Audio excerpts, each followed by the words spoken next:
biggest trend is the Internet of Things. Again, connectivity is a requirement in order to service assets the way they need to be serviced in these models, to know where they are they being maintained, how are they being used, how much is being used, so that once you have that enabler with the Internet of Things, now you've got the capability of capturing the data and making the data more valuable than the asset actually is. Millennials actually are coming up and they have a philosophy about how they live, how they work, and what they want the planet to look like for their children going forward.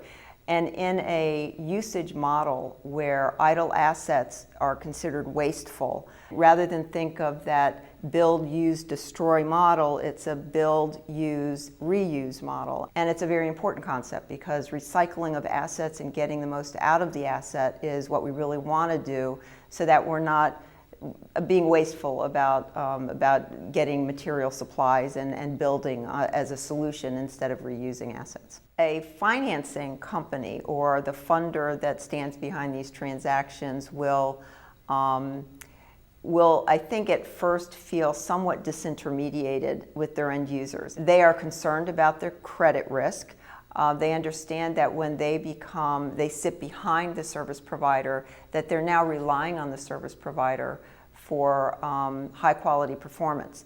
If there's an interruption in the performance of service, then end users could stop paying. When you look at the service provider and their relationship with the funder, we know that that's really going to be much more under the microscope, where a service provider who's responsible for making sure that there's uninterrupted service and that their performance quality is up to par.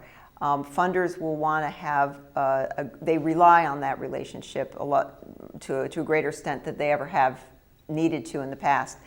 And when we see service providers having satellite subcontractors, and you're putting all of this and asking a bank to have faith. And that really is a relationship that has to be cultivated over time. So those relationships are newer than they have been. Again, in the past, funders have dealt with hardware. They haven't dealt with a solution that includes non-collateral, things of this nature. They've certainly financed software in the past and services to some extent, but this is now becoming the content that's being sold to a customer or used by a customer. So it's becoming a much more important part of the ingredient.